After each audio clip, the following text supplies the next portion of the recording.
My name is Bob Darrell, and I am alcoholic. Through the grace of a God that I was afraid to believe in, who I found out's crazy about me and obviously has no taste, the 12 steps of Alcoholics Anonymous as they were outlined in this book: good sponsorship, committed and dedicated home group, commitments in the fellowship, and bushels and loads of newcomers. I haven't had a drink or any mind or emotion-altering substances since Halloween, which is the end of October 1978. And for that, I owe AA my life. It's good to be here. I am honored to participate in the meeting of Alcoholics Anonymous. I want to welcome all the people that are reasonably new. If you're in your first 30 days or so of sobriety, I'm glad you're here. If you're in your last 30 days of sobriety and don't know it, I'm glad you're here also. And there's always a few in the room like that, unfortunately. It's good to see people from other countries. I had two guys from Sweden. I hope they didn't follow me here because I was just there and I probably stepped on some people's toes. I hope not.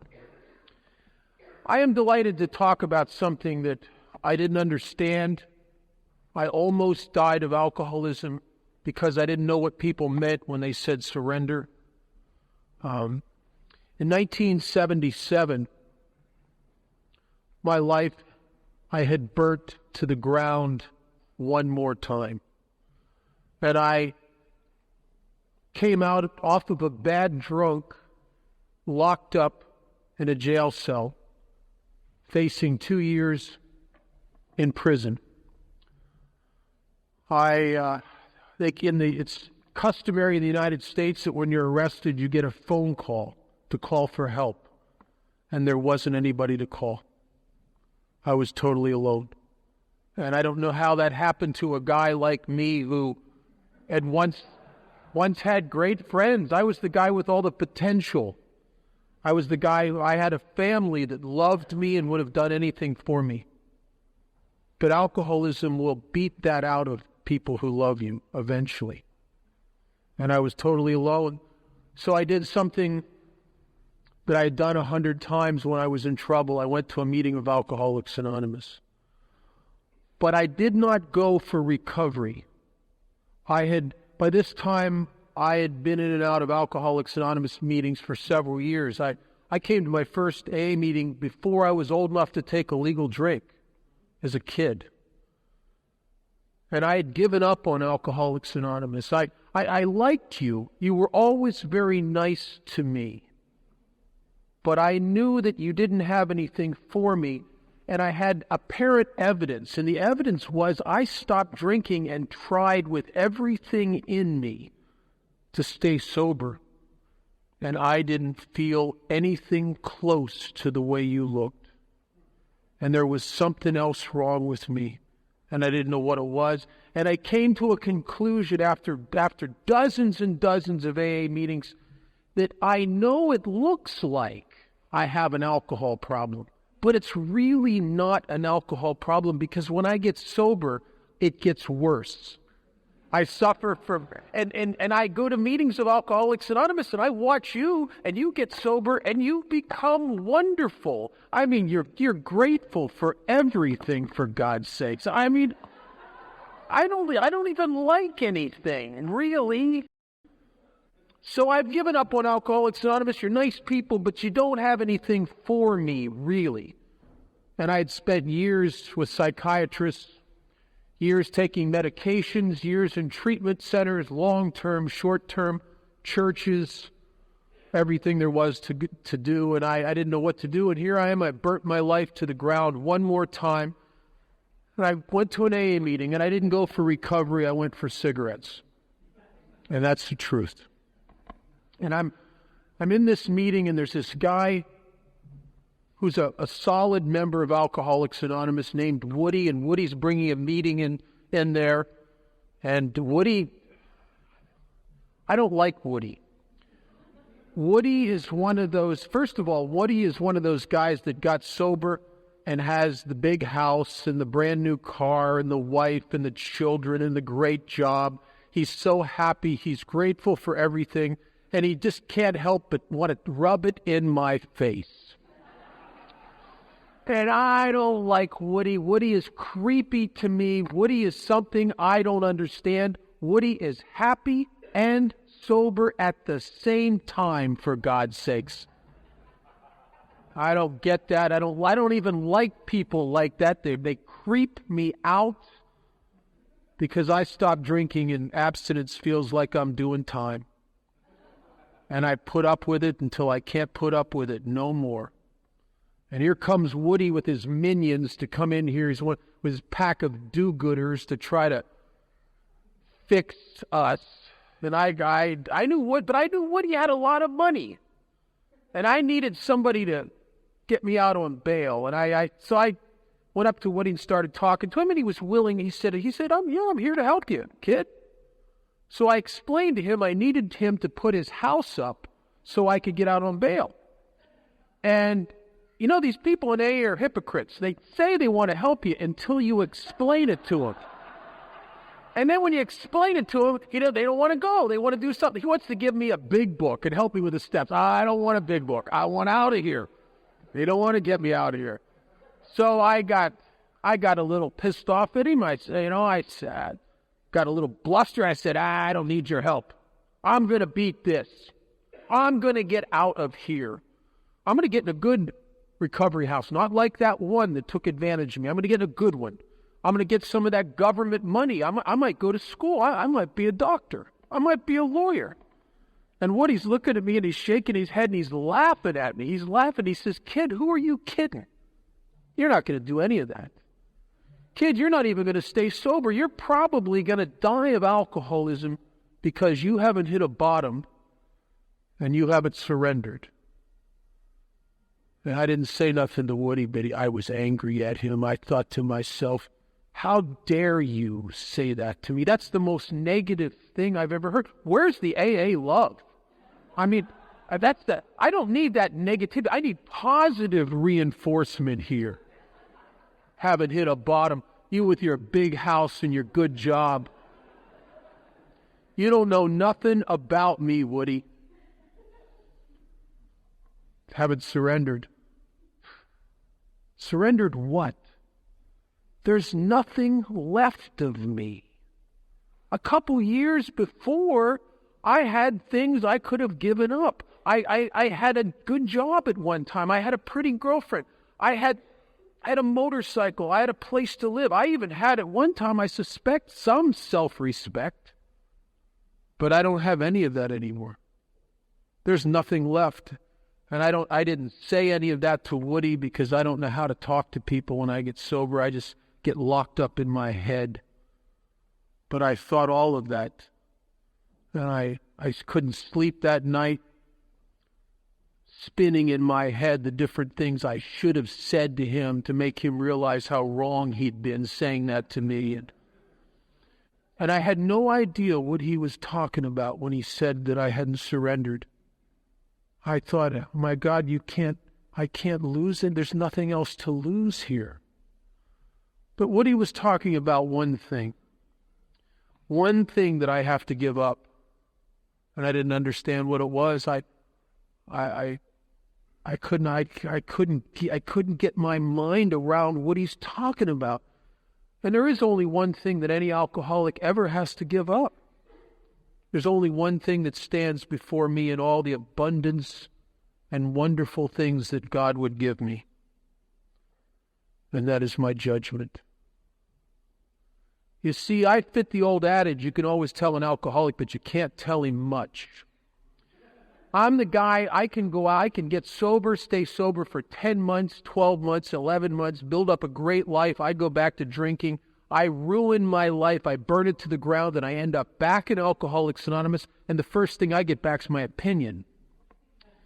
And it is my opinion and my judgment that separates me from you. I can't connect here with anybody. I can't identify because I can't stop picking you apart in my mind, hoping because I really secretly feel so bad about myself that if I can pick you apart and tear you down, maybe I'll level the playing field. Maybe I won't feel so less than if I can pull you down.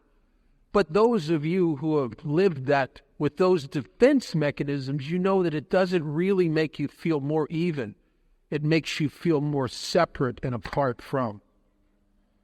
And I don't know what's wrong with me, and I wish I could tell you that that was my last drunk, but I went before a judge and ended up getting sentenced to 2 years in prison, and the judge cut me a break, and gave me a chance to go into a treatment center for the last time, and I couldn't stay sober in there, and I was going to go to prison, and I was running from the police and living on the streets like an animal. And I went to a bridge with a bottle of that kind of wine I used to drink, the kind of wine that has never been within 100 yards of a grape. I mean, this wine is like grain alcohol and flavoring, but it was the cheapest kick for the least amount of money I could get. And I was an economy drinker. I always was a little frugal.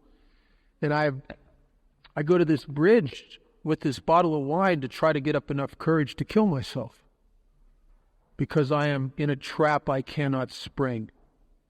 And I don't know what's wrong with me. And people like Woody had been telling me things like, kid, you got to surrender. And I don't know what they're talking about. I understand today exactly what they're talking about. I could not kill myself, and I came off that run at the end of that drunk in a hospital with IVs, and I was so sick. I hadn't eaten anything in about 10 days. All I'd been drinking is cheap wine, and I had the sores, and I was in really bad shape. And in that hospital, they sobered me up physically and got me a little bit so I could get back on my feet and go to an AA meeting. And in that Alcoholics Anonymous meeting, something had changed inside of me. And I didn't understand what had happened. I understood later when I heard a man named Chuck Chamberlain talk. But at the time, I just sat there for the first time in many years of attending AA meetings. And you know the voice in your head that runs the critique about everything in the universe? It had gone away. I guess it had gotten beaten out of me. And for the first time in my life, I just sat there and I could hear you. And your message washed over me. And I sat there and I started to identify with members of Alcoholics Anonymous. And as these guys would share, I found myself sitting there and nodding my head and thinking quietly to myself, my God, I'm like that. I feel like that. I thought like that. I drink like that. I failed like that. I've experienced most of the things those people are talking about. And for the first time in my life, I could hear you. And I think I could finally hear you because there was enough of me kicked out of the way that I could finally hear you. See, the problem between me and you is I always have too much me between me and you. Right? So, and the problem I had with God is there's too much me between me and God. And I finally got just enough of me kicked out of me that I could hear you. And I didn't know that I had been surrendered by the bottle. I didn't understand that had happened. But I think what happens when you get enough of you beaten out of you, there's a little bit of room for something to come in your life that you probably, if you're like me, don't even believe in. And that's the grace of God. Something I didn't believe in. But I had enough of me kicked out of me that there was a little bit of vacancy within me, and there was room, and God deplores a vacuum. And something came into my life, and I didn't understand what it was, but all of a sudden my perception was different. When people in AA said, get a sponsor, I got a sponsor. When they said, join a home group, I joined a home group. When they said, start getting on your knees and praying every morning and every night, it was crazy. I don't even believe in God, and I started doing that. And I don't even believe in God. But I'll tell you what my experience is. And I think I was surrendered by the bottle. But Dr. Harry Tiebout, who is mentioned in AA Comes of Age, and who was very instrumental player in the early days of Alcoholics Anonymous. He helped Bill Wilson a lot. And Dr. Tebow talks about the amazing recuperative powers of the alcoholic ego. It's like you can be absolutely beaten to your knees. You can be completely surrendered to the point where I don't know anything. Help me. I'll do whatever you say. And 3 weeks later, no, thank you. I know what I need and I know what's wrong with you. Right? It grows back like a bad tumor. I mean, it doesn't, you could have it beaten out of you and it just grows back. And that was exactly my experience. Incrementally, bit by bit, I started being consumed with myself again. And I don't even know that that's happening to me. I don't even know that I'm starting to suffer from untreated alcoholism, which the book says the root of this trouble is selfishness, self-centeredness. I don't know that I'm getting back absorbed in myself, in my feelings, in my life again. But that's what's happening to me. And I don't even know that I'm becoming the center again. And it didn't happen overnight. It happened very incrementally and slowly. And I started to suffer again from depressions. And they look like clinical depression, but it's not. Even though if I was a psychiatrist and I was diagnosing a guy like me, I would probably come to the conclusion this guy's clinically depressed. But do you know why I know it's not clinical depression? Because the treatments that are effective for clinical depression don't work on me. But the treatment for spiritual depression does.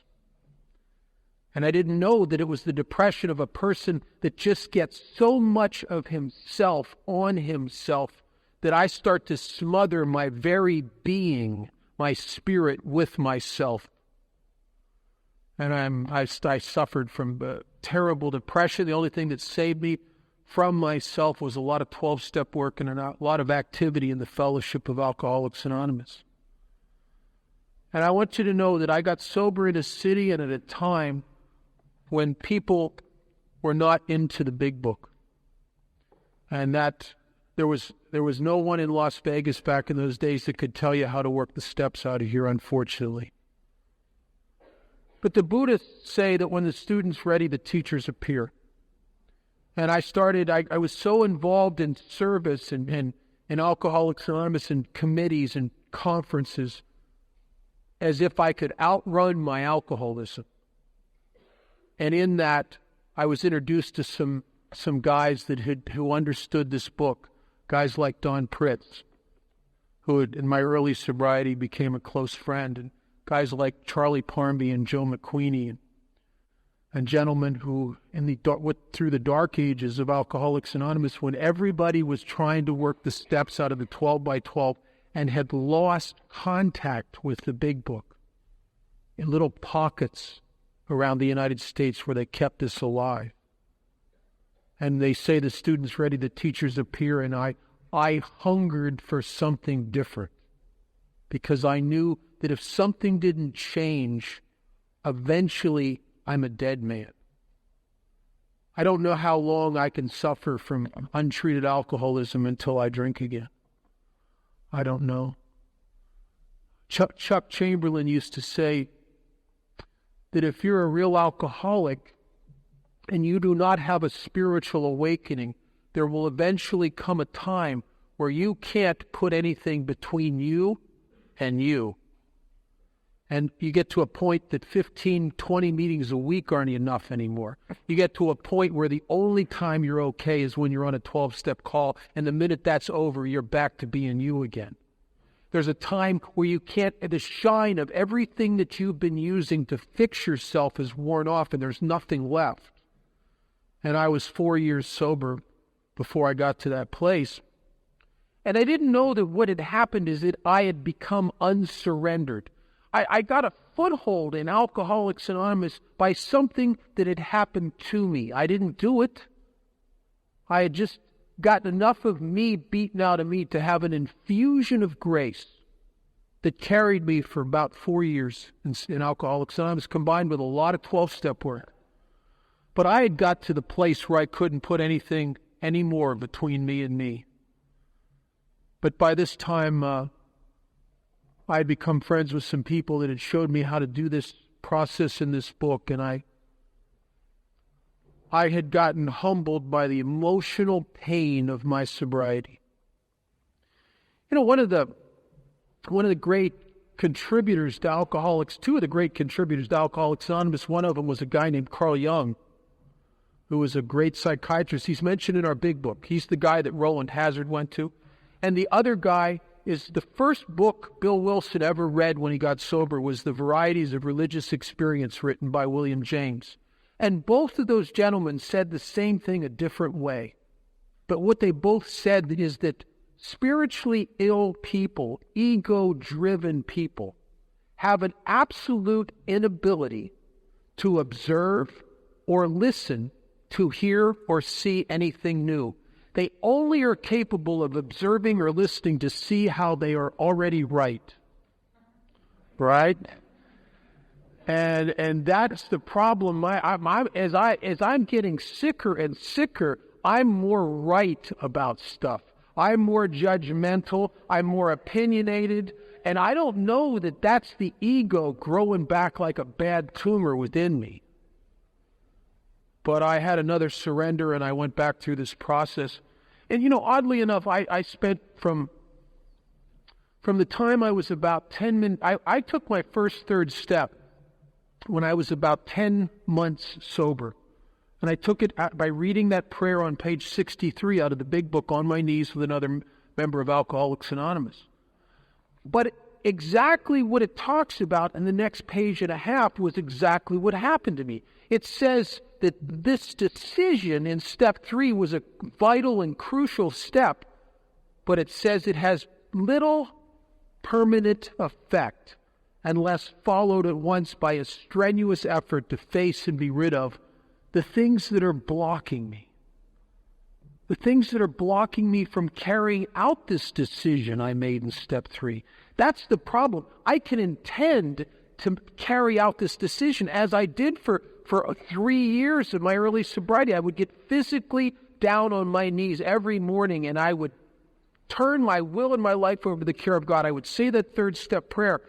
And 20 minutes later, I'm back in my head, consumed with me and what you'll think of me. I'm thinking about, I'm going to go to work. My boss is going to say this. I'll say that. He'll say this. I'll say that. He'll say this. Then I'll hit him with this. And then he'll realize how wonderful I am and how wrong he's been.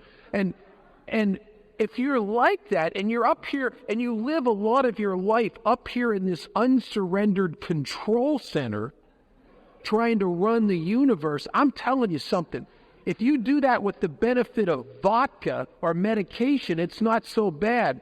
But when you do that stark raving sober, that anxiety just wears on a guy like me.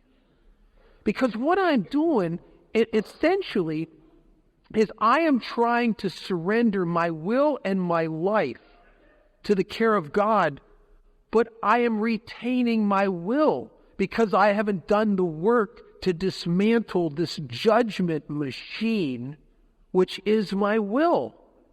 And if you really essentially do what I was doing, which is to try to give God your life, but retain your judgment of your life, it's like saying, God, here's my life, but there's a list coming of how it better go. Right? And then what happens is I suffer from the anxiety of not getting my way. I'm in my head spinning about my way. I suffer the depression. You know what depression is? That's when God stops doing your will, right? Or the fear of God not doing my will. And so what has happened to me is that I am absolutely blocked. I'll tell you something I believe. I think you could keep your life if you could surrender your will. You know, as a result of Alcoholics Anonymous, I've gone back and revisited the religion of my childhood. And what I've discovered as a result of these steps and the awakening that I've obtained through the steps is that a lot of things that never made sense to me start to make sense to me now. I am not the guy that's at odds with those religions anymore. As a matter of fact, every religion from Buddhism to Hinduism to Islam, I can look at their literature and I can see pieces of my own spiritual experience in those ways of life because I'm awake. And what I woke up to, I started looking back at the religion of my childhood, and there's a story in Genesis in the Bible, and I am not a biblical scholar, so there may be people in this room that could fine-tune what I'm saying or whatever. But most of you are familiar vaguely with the story of Adam and Eve. And God created the heavens and the earth, and he created Adam and Eve, and out of his rib created Eve, and they were placed in this thing called the Garden of Eden, which was literally heaven on earth. It was paradise, and it was perfect. And they were given one suggestion. And the suggestion is, we probably shouldn't eat from this one fruit from this one tree, the tree of the knowledge of good and evil. Like your sponsor gives you a suggestion. Well, you probably shouldn't get in that relationship. The minute they tell you that, it's like you're going to go. I mean, you may not have even wanted to go until they said, thou shalt not, and then it's okay, here I go. But wasn't really thinking about dating her till you said that. Well, okay. Well, it's kind of like that. So according to the Bible, they ate the fruit of the tree of the knowledge and good and evil, and they lost paradise. You know what I think happened? I think that they reaped the fruit of the tree of the knowledge and good and evil, and I think they got a judgment, and they got opinions, and I think all of a sudden what had been heaven, all of a sudden they have judgment about, and I could just picture Adam going, God, this was great yesterday, but today there's flies, God. Eve's got cellulite. What were you thinking? I mean, this place is crap. What did I thought yesterday? How did I ever think this was heaven? And what happened? What changed? Nothing. Except that their perspective became the perspective of the judgmental, and they lost heaven. One of my mentors was a guy named Chuck Chamberlain, and Chuck used to tell the story of sitting in this chair in his house after a long drunk. And he was married to this woman, and he was working at this place, and he felt like he was in hell, and he was dying. And years later, he sat in the same chair in the same house, married to the same woman, working at the same place with tears in his eyes because he felt like he was in heaven. And he said, what changed? He said, maybe heaven's just a new pair of glasses. Right? What do I have to surrender here except my judgment and my opinion? I'll tell you something, this will sound crazy, especially if you're sitting here and you're in the middle of a lot of emotional pain. I will tell you something you're not going to believe. There is no pain except what comes from my resistance to accept life on life's terms. I have never had one problem since I've been sober. I have never had one difficult situation, but I've had 1,000 times it looked like it. Right? That it looked like it. And what's really the problem here? The problem is me and my perception of things. That little voice in my head, something happens, it goes, oh, this is awful. Well, maybe it is, and maybe it isn't. Maybe it's not awful. Maybe that's just my judgment of it. How many, what's the worst thing that most of us thought could ever happen to us before we got sober? That we'd find out we were alcoholic. What's the second worst thing that we found out we ever thought? That we'd have to go to someplace like A&A. What are the two greatest things that ever happened to us?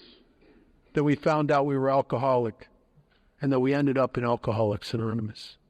You see, I don't know. The Buddhists have a story that it's about the wisdom to know the most important thing is that you'll never know.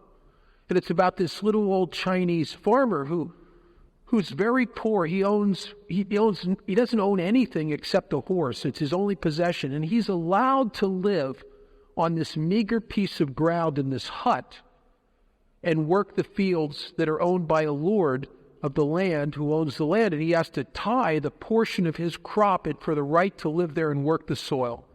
And him and his only son sit there. And they work this fields day in and day out.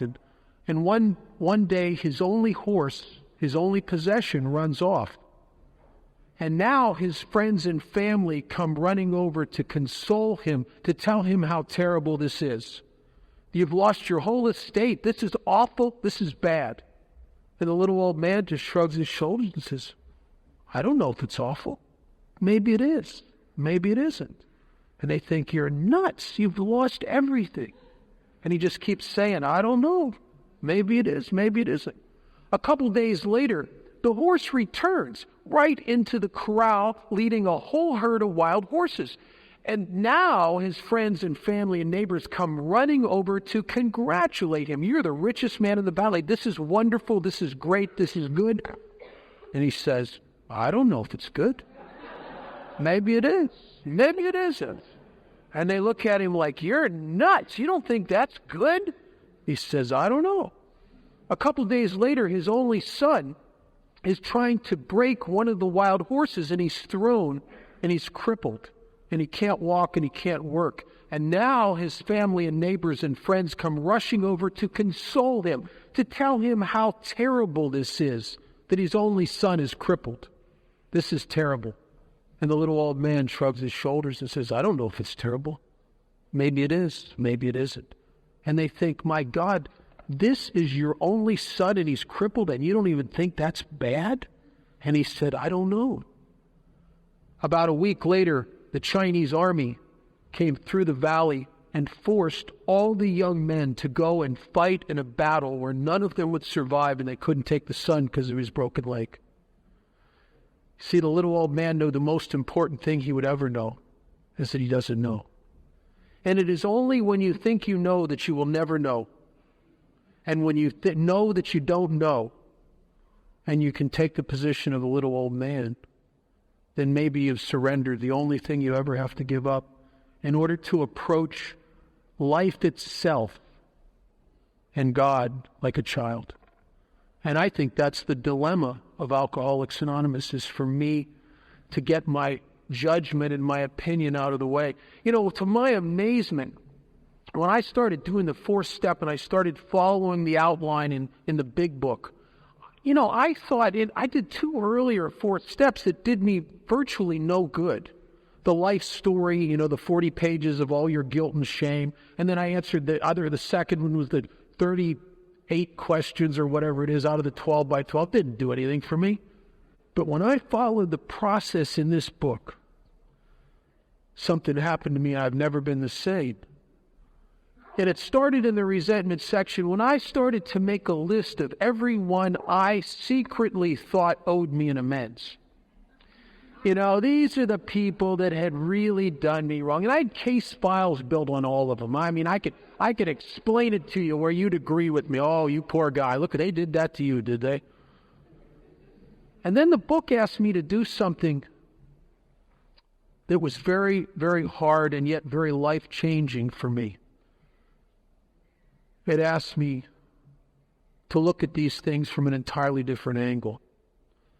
It asked me to realize how perhaps the person who had harmed me, how they might be could they be sick like I could be sick? In other words, could I get off my throne of judgment enough and get humble enough with myself and honest enough and other-centered enough rather than self-centered to see myself in that person and realize, you know, I was wrong about them. That has nothing to do with me. That's me. What I built this case against is me, maybe me on a really bad day, but me. And what started to happening is I started to get off the high horse of judgment And I started to dismantle all these judgments that I had about everybody that had ever come in my path. And I had a lot of them. And I had all these judgments that were the essence of my fears. I had a picture of a universe that I was in conflict with and was very threatening. And I was wrong about all of that stuff. And the exact nature of my wrongs, to my amazement, was not the people I hurt. It was how wrong I had been in my perception of life itself. That I discovered that I was the source of all my conflict and turmoil. Because I had an ego-centered perception of life. I was trying to run the universe. And there's some great analogies in the book about the one about the actor running the whole show. And that's the essence of what I must surrender here. But the problem with me is that this ego just grows back so quickly. You know, in the 10th step, there's a question in there that just bowls me over every day on page 86, where we say, were we kind and loving towards all? All? Listen, God, I'm kind and loving towards the ones that deserve it. Doesn't say that. It doesn't say, were you kind and loving to the ones you're kind and loving to? Or are you kind and loving towards the ones that are kind and loving to you? Or are you kind and loving towards all? And what I realize is that every single day I've unsurrendered myself to some degree and created conflict and judgment once again between me and some of the people around me. That I'm not always kind and loving towards all. And I don't know what a guy like me would do if it wasn't for this way of life. I think Alcoholics Anonymous, the whole purpose of all of this is not to get me to quit drinking. I mean, we can quit drinking. If you don't know how to quit drinking, punch a policeman. You'll quit drinking for a little while. It's that somehow, when I stop drinking and I stop medicating the disease of alcoholism, I get so self-consumed and so judgmental and so conflicted with life itself that what eventually happens to me is that eventually abstinence and the conflict and separation that has occurred through my judgment becomes so desolate and so uncomfortable and so painful, and yet I can't explain it to you. I can't tell you why I'm uncomfortable. I can't tell you why I feel bad. But it is untreated alcoholism because my ego is taken over again. And I think the purpose of all of that is to allow me to better carry out this desperate decision in step 3. You know, there's a delusion in the book that it talks about. It's the third delusion. The first one kept me from getting sober. The second one almost took me out after a long time in sobriety. And the third one has kept me from ever being happy here. And it says, aren't we victims of the delusion that we can wrest satisfaction and happiness out of this world if we only manage well? And the reason that is a delusion is that I'll tell you something, I don't think there's a demographic, a group of people on this planet that have ever spent more money, more time, more energy, and more effort and more focus on trying to make themselves happy and satisfied as we have. I mean, let's face it, what do you think about the first thing when you wake up in the morning? Me and my day. And right, I don't, it's not like and the end result of all of this obsessive effort to make us satisfied and happy is some of us have been thinking about killing ourselves. Some of us are so uncomfortable on this planet as is that we have to drink or maybe go to a doctor and take something. Absolute failure at wresting happiness and satisfaction out of this world by managing well. And when I was brand new in sobriety, a guy came up to me after a meeting, and he said to me, he says, Bob, he said, you need to take step 3. And I looked at this guide, I looked at the step 3 on the wall, and I said, Joe, I can't take step 3. He says, why not? I said, well, I don't understand God, Joe. I don't even know if I believe in God. I don't know. I mean, I'm praying, but I don't really know. He said, you don't have to believe in God to take step 3. I said, Joe, it says on the wall, we made a decision to turn our will and our lives over to the care of God. He said, listen, kid, in your case, if you'll turn your will and your life over to this chair, and he points to this chair, he says, I guarantee you an instant miracle. Really? I said, okay. I turned my will, my life over to the chair. What's the miracle? He says, well, the miracle would be your life would no longer be in the hands of an idiot. I didn't even get my feelings hurt. I just thought, yeah, that'd be right. Because if you would have followed me around the last couple years I drank and followed me around the first couple years I was sober, and you were to watch me, the jobs I kept going through, the people I kept stepping on their toes and didn't mean to, the broken relationships, the financial disasters. I had this knack for snatching defeat out of the jaws of victory every single time. If you'd have watched me over those years, you would have easily come to the conclusion that whoever is making decisions for this person is out to destroy him. And yet, in here, where I live, all my actions make sense to me. That's the frightening thing about alcoholism. I have a reason or a justification or an excuse for everything that happens, and it's never really my fault. If they wouldn't have, but it is. And I've had some great mentors. There was a guy named Dale who died of cancer back in the early 80s with long-term sobriety, and Dale got in my face one day and he said to me, he says, listen, kid, his gruff guy. Gruff, no appreciation for my sensitivities. Gruff guy got in my face, he says, listen, kid, he says, I'm going to tell you some couple things, and if you can buy this, it'll save you a lot of grief. He said, kid, if you're explaining something, if you're defending something, if you're rationalizing or justifying something, kid, I want you to know you're wrong. Because you never have to explain, defend, justify, or rationalize what's right. You know, they say the truth will set you free, but I'll tell you it'll ruin your day first. And Dale was absolutely right. And it's been probably 27 or 28 years since he told me that. I have never found an exception to that yet.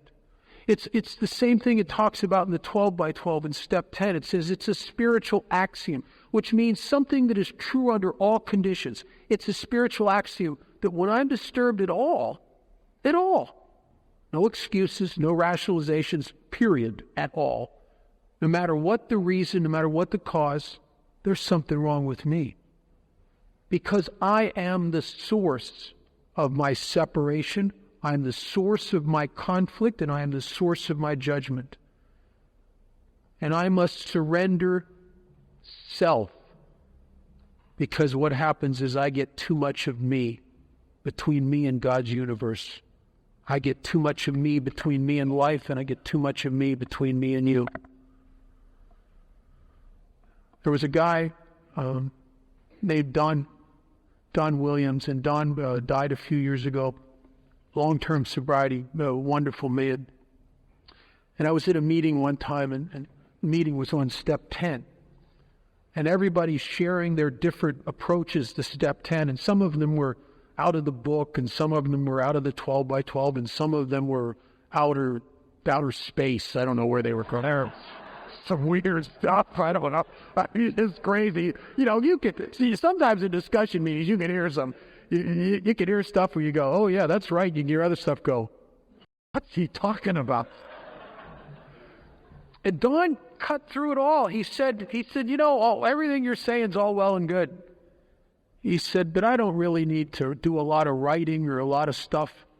He said, I simply have to look around me where I work, in traffic, out in public, in AA, and in my family, and look around me. And if what I see is a lot of people that are struggling with a lot of the same stuff I struggle with, the insecurities and the fears and the frustrations of life, but I see myself in them.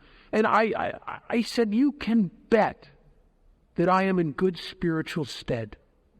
But if I look around me and I see a lot of idiots that need straightening out, he said, you can bet that I am spiritually sick. And I can measure my distance from God. I can measure my distance from the decision in step 3. I can measure my distance from surrender by measuring my distance from you. That's why in the big book, it's in Bill's story, he says something that's remarkable. He says, unless the alcoholic can enlarge his spiritual life, and he doesn't say through what you would think. You would think he would say through prayer and meditation or through reading spiritual literature. He says, unless the alcoholic can enlarge his spiritual life through self-sacrifice and constant work with others, he will never survive the certain trials and low spots ahead. Certain means you feel wonderful today and everything's going your way. The trials and low spots are coming. They're coming. And unless you can enlarge your spiritual life, and by two things, self-sacrifice. In other words, I have to set myself aside to serve or surrender to a greater purpose than myself. We call it in Alcoholics Anonymous our primary purpose, number 1. And it's not me. It's to help another alcoholic who still suffers. In the long form of the tradition, it says it's our primary spiritual aim. That means that's the target, is to help another alcoholic. And I think every alcoholic that I have ever met, I am absolutely convinced that we are compelled to serve something. We will either serve ourselves, and if you've been doing that for a while, I have one question for you. How's that working?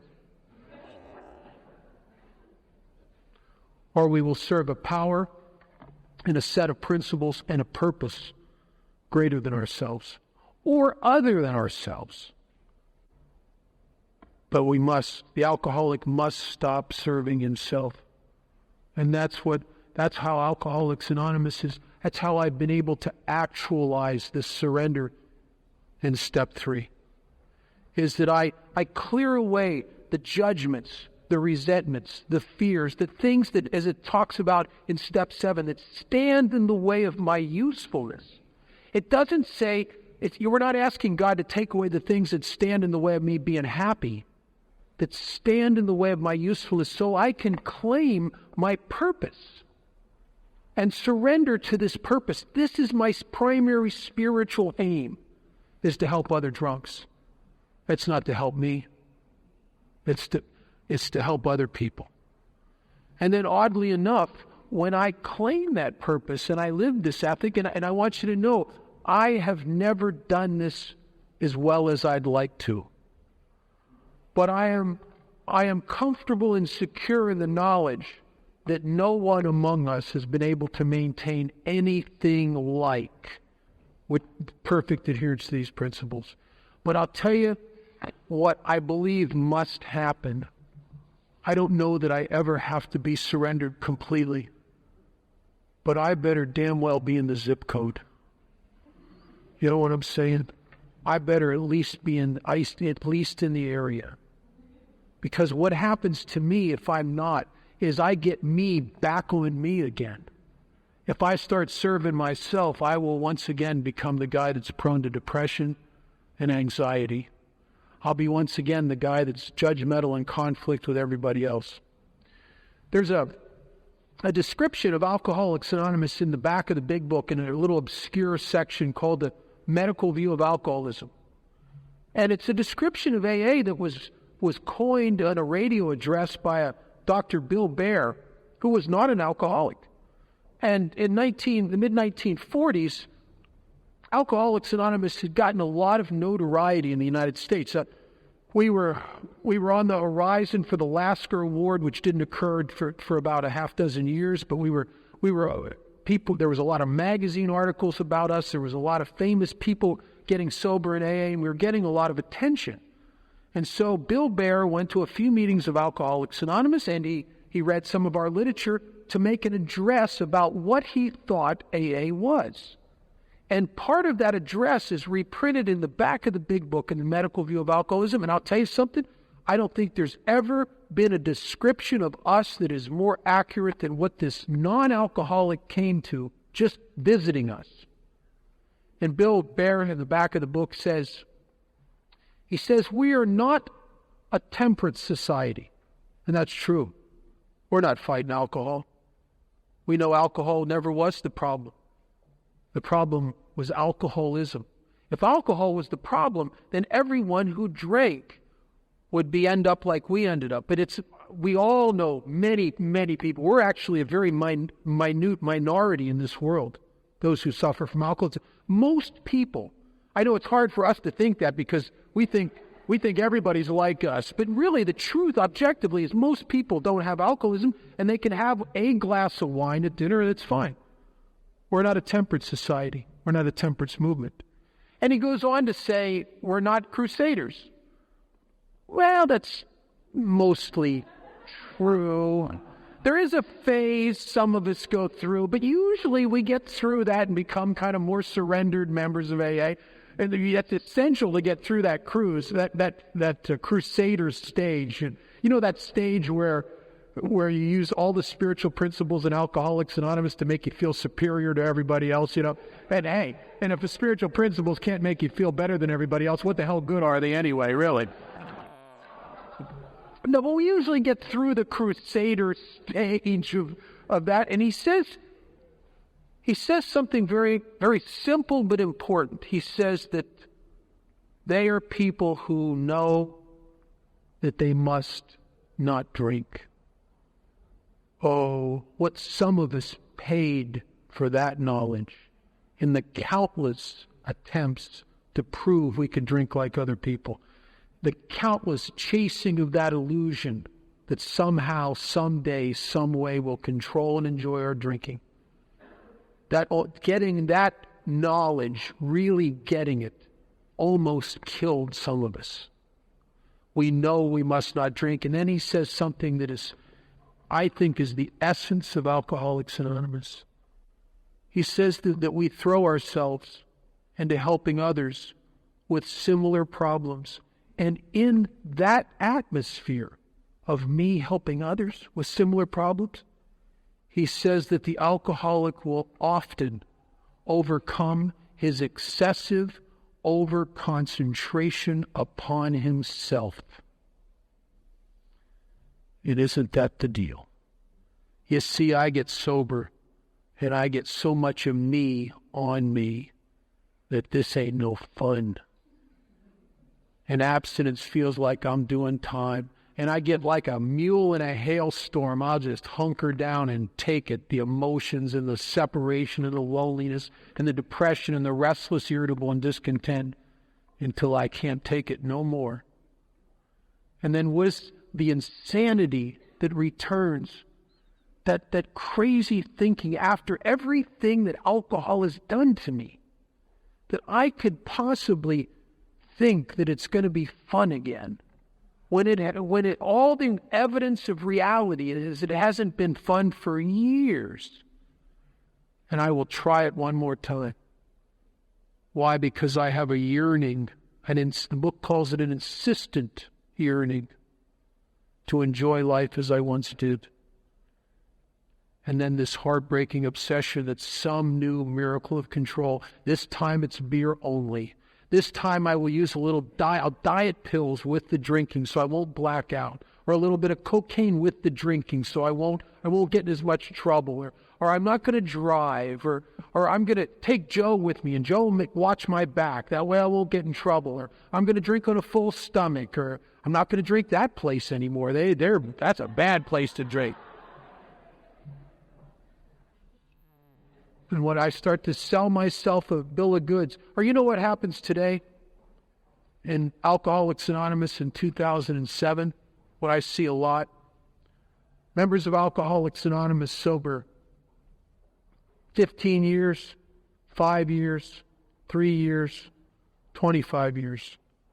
Men and women who know beyond a shadow of a doubt that they can't drink. And yet they die of alcoholism because they will convince themselves that they can treat this malady of their being with other substances. I can't tell you how many real alcoholics I have seen die from alcoholism, and they never took a drink. It started with some medication, something to fix themselves. When objectively they've spent their whole life trying that and it failed. Okay, but this is a different drug than the other ones I tried. And I tell you, I can't tell you how many people I've seen die today as a result of that. I have to have a spiritual solution. My being must become different. And I can't do that. My only hope is to get enough of me out of the way that some power that's behind the curtain of the universe will come into my life and change some things in me that I cannot change, that no human power could change. And I know because I've tried. I've tried everything there was to try. And that is so that I can get up one more day and realize that it's not about me. I've been given a purpose. I've been saved from the abyss. And I think to some of us much has been given, but much is expected. And I have a contractual agreement with God. I formed it in the third step when I asked Him to relieve me of the bondage of self. And then I said to Him, if you'll do that, if you will take away these difficulties, take them away for one reason, God. Not so I'll be happy. Take them away so that victory over them would bear witness to those I would help. My primary purpose. That I would help with thy love, thy power, and thy way of life. May I do thy will always. Thank you.